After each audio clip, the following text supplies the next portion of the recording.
Baik, Assalamualaikum warahmatullahi wabarakatuh. Alhamdulillah, jumpa kembali pemirsa Hidayatul TV dengan kami. Sekarang kami ada di Solo bersama saya Bu Katarina yang sudah bukan mukalaf lagi. Ini cerita masa lalu, jadi masa lalu ketika beliau menemukan Islam. Ya, sehat Bu Katarina? Alhamdulillah sehat Pak. Ya. Tinggal di desa ini terasa seger Bu ya? Iya, alhamdulillah Pak. Asli sini Bu ya? Iya. Ya, baik.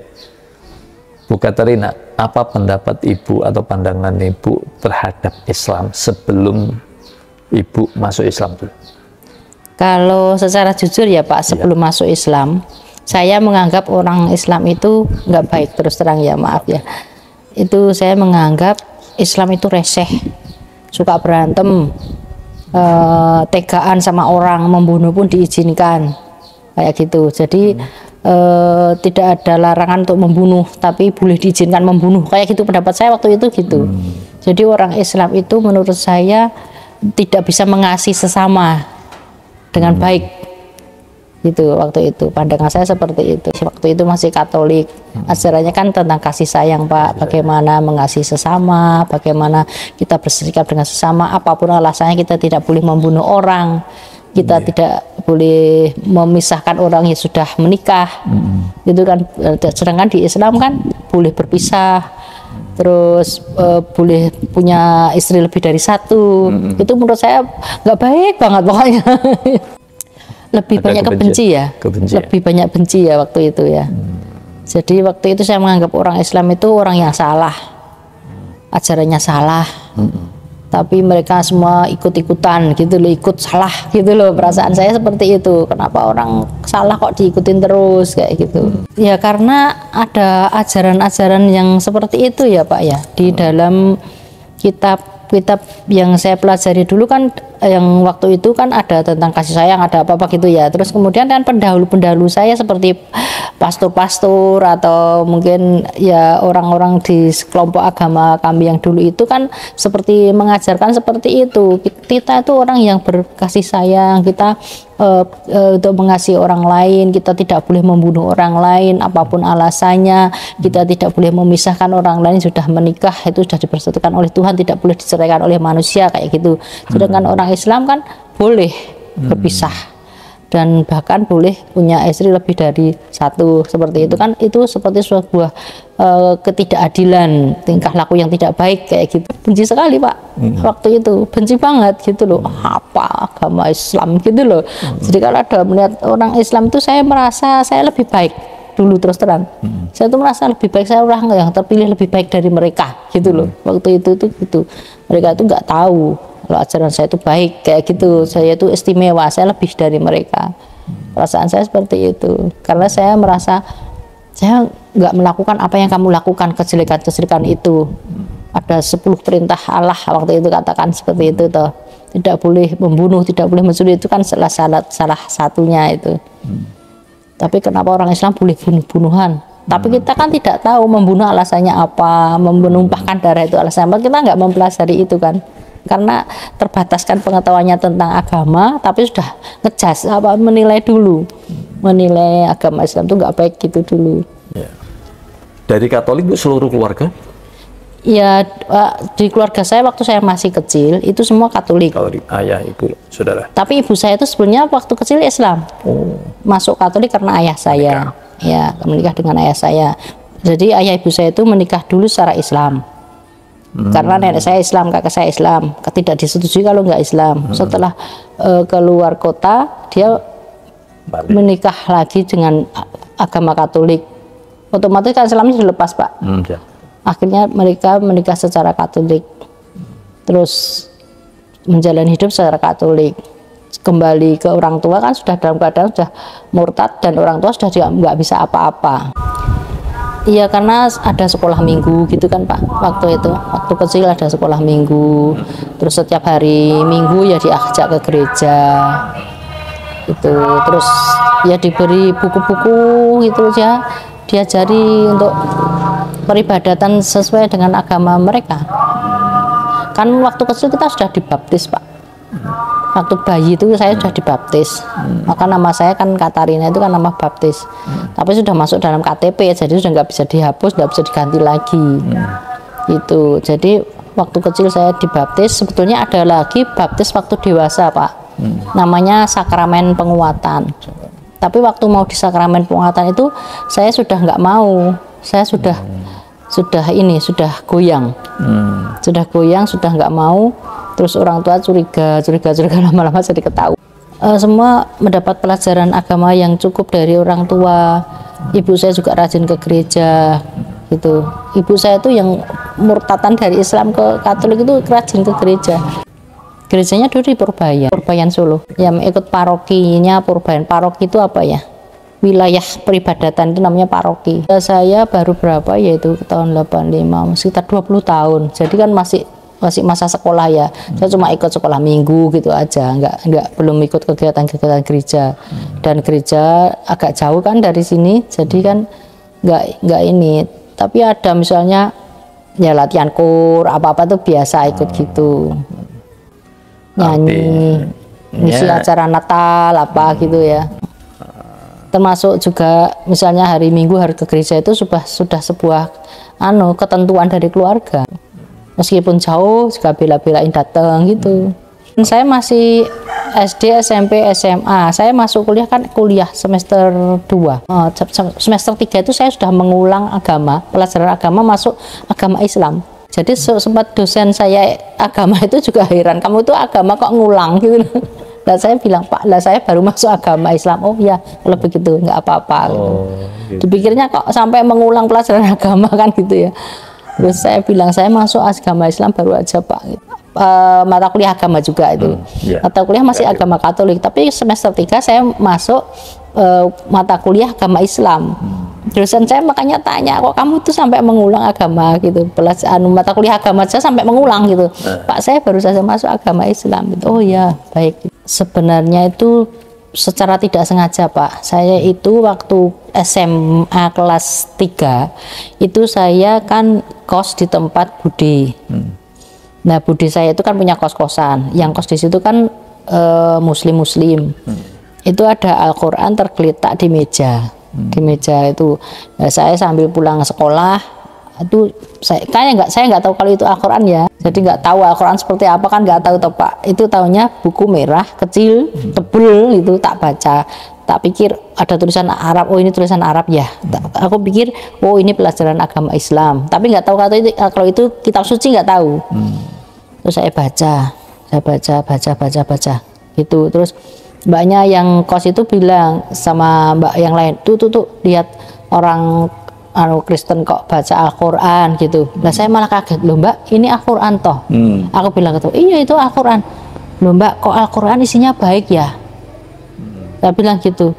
Loh gimana sih kamu itu, Al-Qur'an itu kitab suci kok nggak baik, gimana sih gitu lah. Saya bilang, loh Mbak, lah kalau Al-Qur'an ini baik, orang Islam harusnya baik dong. Saya bilang gitu. Ya baiklah. Udah saya tutup. Saya kan sambil makan. Besok lagi pulang sekolah, saya penasaran, ambil lagi itu. Tapi itu tak baca lagi sambil duduk seenaknya gitu, Pak. Baca lagi, bukanya asal-asal juga baca. Kok pelajaran tentang mengacara, udah tahu ayat apa saya juga nggak tahu ya, Allah yang menunjukkan mungkin ya itu ya. Tentang bagaimana sikap kita pada orang lain tuh loh. Secara mengasihi orang lain, gitu loh. Loh, ini kok berarti kok ya? Kok baik ya gitu loh. Penasaran, besok lagi. Saya penasaran akhirnya. Mungkin waktu habis maghrib atau apa, atau habis subuh itu kan ditaruh di situ. Saya kan main aja ke kamar kakak-kakak itu yang kos di situ. Saya kan waktu itu paling kecil. Saya SMA sendiri, mereka ada yang kuliah, ada yang sudah kerja gitu. Saya main ke kamarnya beliau gitu, terus ngeliat itu saya ambil aja, baca gitu. Kayaknya tentang itu cara mengasihi orang lain tuh loh, bersikap kepada orang lain, cara bersikap. Jadi orang yang harus bersikap ke orang lain seperti ini gitu loh. Saya waktu itu menangkapnya seperti itu kok loh. Kok tidak seperti yang saya pahami selama ini. Selama ini kan orang Islam suka berantem, bertengkar, terus bisa boleh membunuh siapa saja kayak gitu, nggak sayang kepada sesama gitu loh. Kok ini kok beda gitu loh. Terus besok penasaran lagi, saya buka lagi, kok ajarannya juga baik, kok seperti juga di ajaran di agama Katolik. gitu loh. Kan ada tuntunan-tuntunan macam-macam kan di situ. Loh kok baik ya gitu loh. Akhirnya saya berkesimpulan bahwa agama Islam itu berarti baik. Terus saya tuh bilang sama mbaknya di situ, mbak berarti kalau orang Islam itu nurut sesuai dengan Al-Quran, pasti dia baik. Saya bilang gitu. Jadi semua, lah baiklah orang agama kok nggak baik gitu, agama Islam kok nggak baik, lah setauku nggak baik. Aku bilang gitu, setauku nggak baik, tapi kok tuntunannya seperti ini. Jadi kalau seorang Islam itu menurut sesuai dengan Al-Quran pasti dia baik. Saya bilang gitu. Terus saya pernah ngomong ke teman saya Muslim gitu ya, yang sudah Muslim sejak kecil. Saya pernah ngomong, aku mungkin nanti suatu hari aku mau masuk Islam kalau ada seseorang yang imannya lebih kuat dari saya, yang bisa menunjukkan tentang agama Islam ini pada saya. Terus akhir ujian SMA saya diketemukan sama Allah dengan seseorang yang akhirnya menunjukkan saya jalan ke agama Islam. Gitu. Jadi singkat cerita itu ada seorang yang naksir saya, dia Islam, dia menjadi pacar saya, dia mengenalkan saya pada agama Islam. Gitu. Akhirnya saya juga menikah sama dia, tapi hanya sebentar dalam pernikahan kami dipisahkan oleh Allah karena dipanggil Allah. Beliau jadi tugasnya dia sudah selesai untuk membawa saya kepada agama ini. Ya. Bukan karena mimpi, bukan karena sebuah pencarian ya?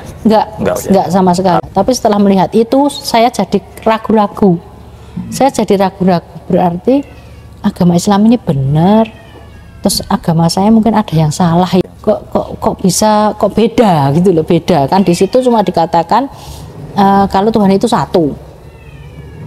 Semua ajarannya kan sama sebetulnya menurut saya ya Pak, waktu itu ya. Waktu itu ya. Ajarannya semuanya tuh sama, cuma bedanya kalau di agama Islam itu dikatakan Tuhan itu satu. Di tempat non Muslim waktu saya Katolik, Tuhan Allah itu juga satu, tapi ada juga Putra dan ada Roh Kudus yang menyertai Tuhan. Jadi Trinitas. Gitu loh. Ada seperti itu. Tapi kalau di agama Islam kan mutlak. Hanya satu, tidak ada yang lain gitu, tidak ada Putra, tidak ada Roh Kudus kan. Tapi kalau di dalam Katolik itu kan sebuah Trinitas, gitu. Terus saya akhirnya apa salah ya gitu loh, apa salah ya selama ini anggapan saya itu salah ya tentang ketuhanan saya gitu loh. Gitu. Terus kita mencari tahu, terus ada yang teman saya yang akhirnya membawa saya ke agama saya itu, yang itu menjelaskan pelan-pelan. Dijelaskan bahwa Tuhan itu memang hanya satu. Kalau tidak satu berarti bukan Tuhan, karena dia menciptakan segala sesuatunya sendiri. Kalau ada yang lain nanti jadi berantem. Jadi kan berarti kan nggak ini kan nggak bisa kan, masa dipimpin 2 atau 3 gitu loh. Terus ya pelan-pelan sekali, nggak tahu bagaimana caranya beliau ya, waktu itu saya lupa caranya beliau menjelaskan kepada saya tuh, tapi akhirnya saya tuh bisa paham gitu loh. Terus saya tuh disuruh mencari kesalahannya agama Islam. Coba kamu cari kesalahannya agama Islam di mana? Salahnya di mana? Coba. Gitu saya tantang gitu loh.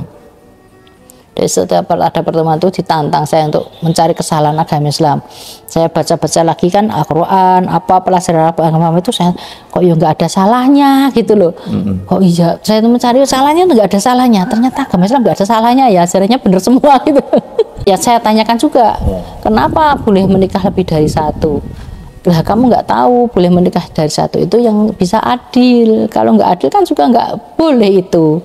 Dan keadilan itu sebenarnya mutlak milik Allah gitu. Tapi mereka kok berani gitu loh, menikah nyatanya tuh banyak tuh loh Pak Haji, saya bilang gitu, Pak Haji itu pasti istrinya kan lebih dari satu gitu. Nggak semuanya gitu.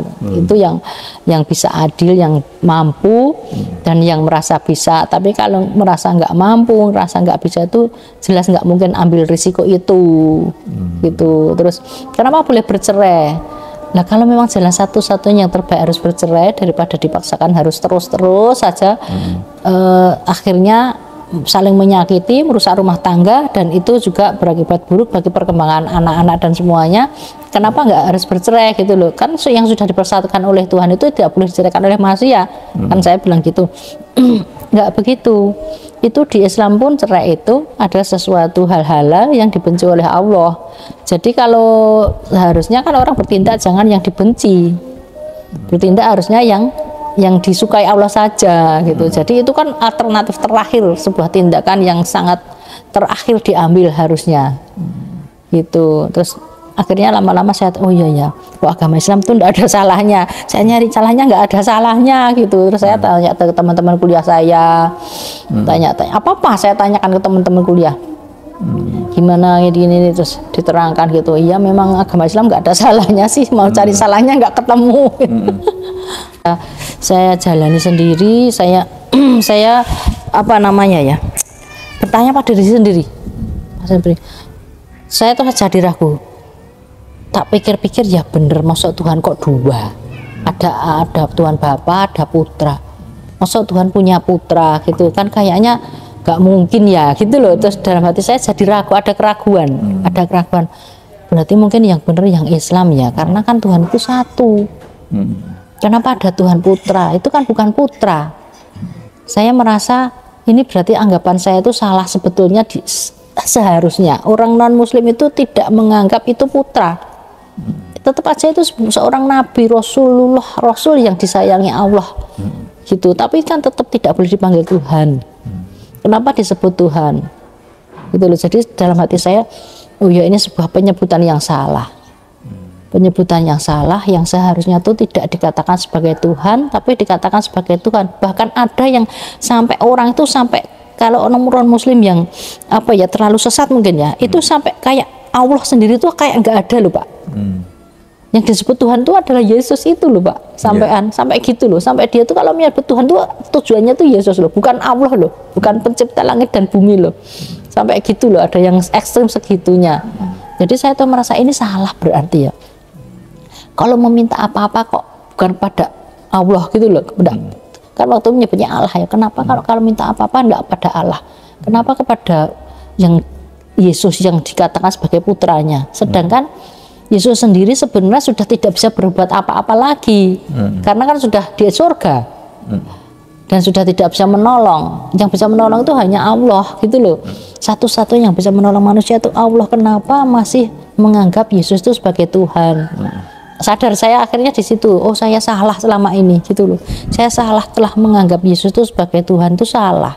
Saya boleh percaya Yesus sebagai Rasul, sebagai apa namanya kecintaan dari Allah ya, yang diberkati banyak banget dengan keajaiban atau mujizat, misalnya menghidupkan orang mati, atau menyembuhkan orang sakit kusta, atau menyembuhkan orang yang buta dan sebagainya. Itu tapi kan juga dari Allah, bukan dari kemampuan dia sendiri. Dan semua manusia, seluruh manusia di muka bumi ini tanpa kehendak Allah dan izin Allah tidak bisa melakukan itu. Akhirnya saya paham itu, paham begitu itu loh. Oh ya berarti saya salah selama ini. Dari situ saya oh ya berarti yang benar itu Islam, yang tidak boleh menganggap ada Tuhan lain selain Allah itu.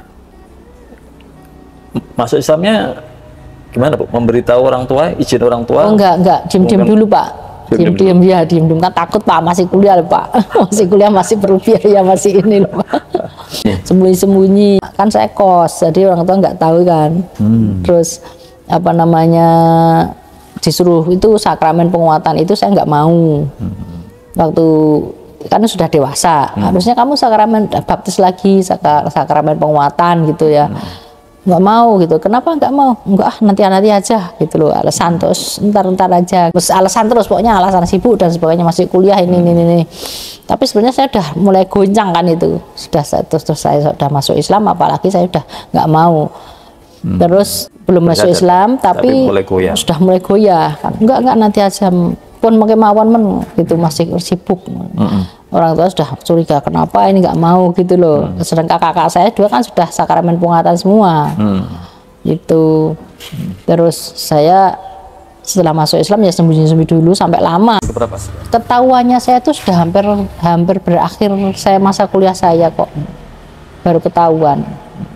Karena kan nggak pernah mau ke gereja, kalau pulang hari Minggu juga nggak ke gereja, kalau gitu loh Pak. Lama-lama kan tahu, terus akhirnya ya saya bilang. Jadi lama-lama ketahuan Pak, jadi rame kan, terus saya suruh pergi dari rumah. kan disuruh milih, ya saya udah masuk Islam udah lama. Sampai gitu, terus ya udah saya nggak pulang aja, kalau daripada saya bikin malu orang tua. Saya aja, saya ngekos di Solo aja terus biar nggak kan nanti kan ditanyain sama apa namanya ya, di paroki sini tuh ada setiap hari apa, waktu itu lupa saya, Rabu malam atau apa itu, ada seperti perjamuan kudus atau apa ya namanya, kalau sekarang tuh pengajian lah kita gitu loh, itu sekelompok itu kan saya nggak pernah ikut gitu tuh loh. Nanti kan ibu saya ditanyain gitu kan malu jawabnya gitu loh, ya udah saya nggak pulang aja, disuruh pergi dari rumah.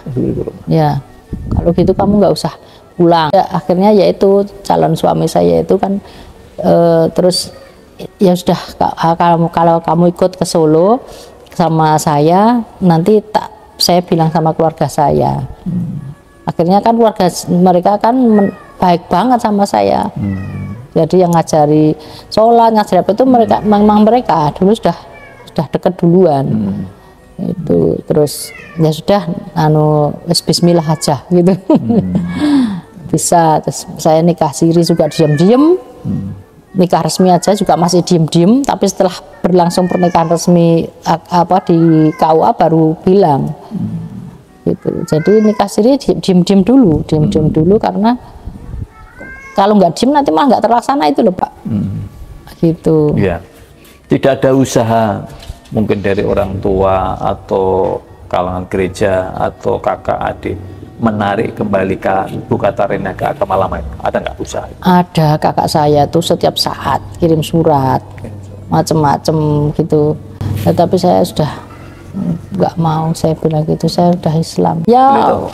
Dikasih ayat-ayat gitu loh Pak, dikasih ayat-ayat dari Matius sekian-sekian itu tentang bahwa akulah jalan hidup, kalau tanpa aku orang tidak akan selamat gitu tuh loh. Yesus kan berkata kalau tidak melalui dia tidak akan ada yang selamat gitu tuh.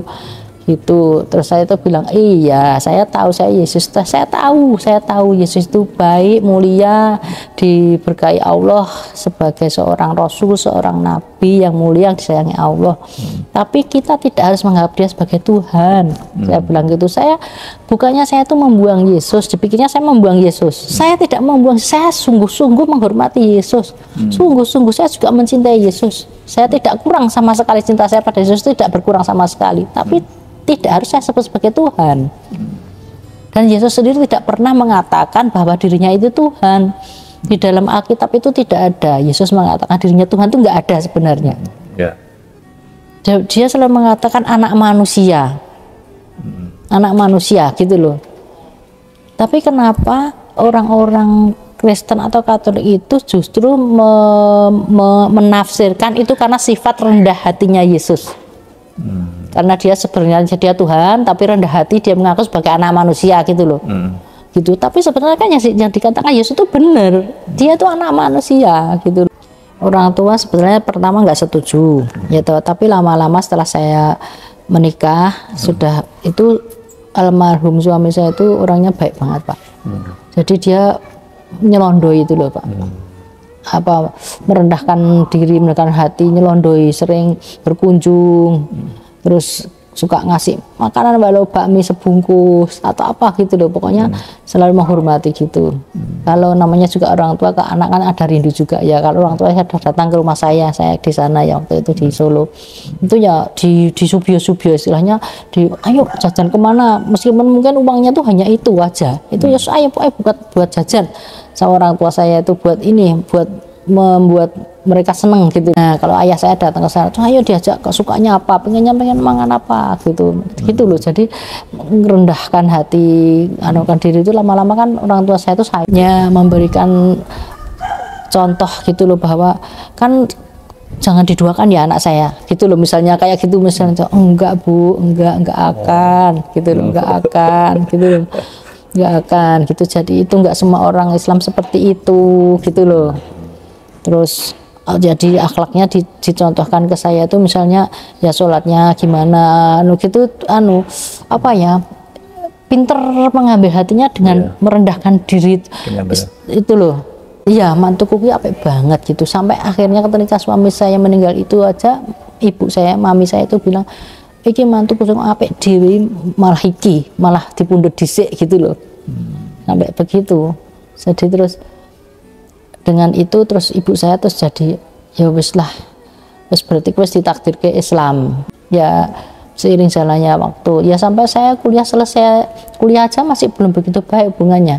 Tapi setelah ya sudah bekerja, sudah bisa ya apa ngasih apa sama orang tua gitu loh Pak. Itu sudah ya meluluhkan hati orang tua ya, mungkin karena doa juga, nggak tahu itu kok lama-lama suami saya kok bisa baik, terus ibu saya juga baik, papi saya bisa baik banget sama kami malahannya waktu itu.